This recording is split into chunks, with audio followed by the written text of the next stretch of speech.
সাইদি সাহেবের কবর তুমি জান্নাতের টুকরা বানিয়ে দাও। আমার দেশের 3 বার সাবেক প্রধানমন্ত্রী আল্লাহ বেগম খালেদা জিয়া ইন্তিকাল করেছে, তাকে তুমি মাফ করে দাও।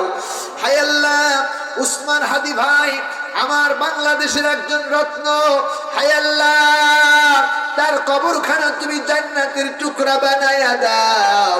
তার পরিবারের মা দেখলাম অসুস্থ হয়ে গেছে, রব্বুল আলামিন মাকে ধৈর্য ধারণ করার তৌফিক দিয়ে দাও।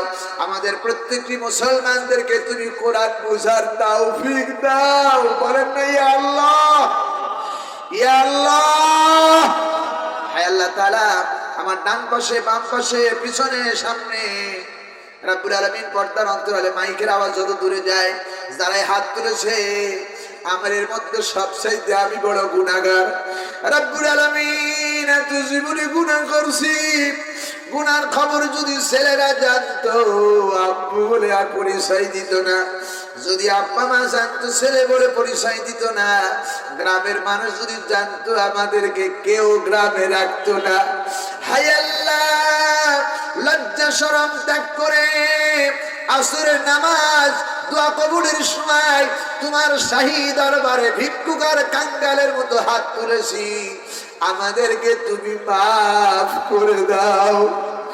রব্বুল আলামিন, আপনি যদি আমাদের মাফ না করে জাহান্নামের উত্তপ্ত আগুনে ফেলায়া দেন, রক্তে মাংসে গড়া মানুষ আমরা সইতে পারবো না।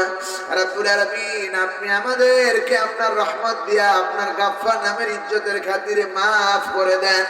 যারা অসুস্থ আছে সুস্থ বানায় দেন, ঋণগ্রস্ত যারা আছে ঋণ পরিশোধ করার তৌফিক দেন।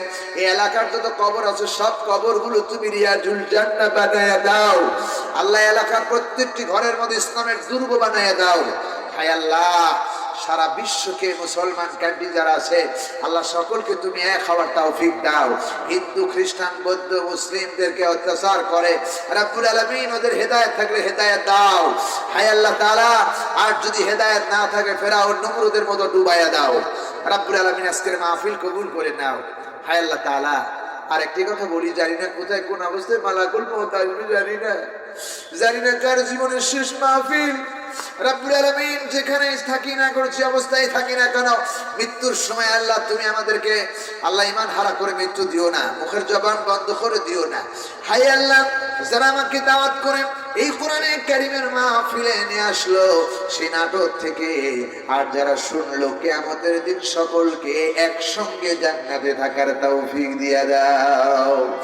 রব্বুল আলামিন, তোমার নবীর হাতে হাউজে কাউসারের পানি পান করায় দিও। আল্লাহ তাআলা মা বোন যারা এসেছেন স্বামী সোহাগী বানায় দাও। ছেলে নাই ছেলে দাও, মেয়ে নাই মেয়ে দাও, ছেলেও নাও মেয়েও নাই, ছেলে দাও মেয়েও দাও। আল্লাহ স্বামী সোহাগী বানায় দাও। যাদের বিবাহ হয় নাই ছেলে এবং পুরুষের বন্ধুত্ব ব্যস্ত ব্যবস্থা করে দাও, বিবাহের শাদী ব্যবস্থা করে দাও। আল্লাহ হালাল পন্থায় যেন আমরা এই সমাজে চলতে পারি সেই ব্যবস্থা করে দাও।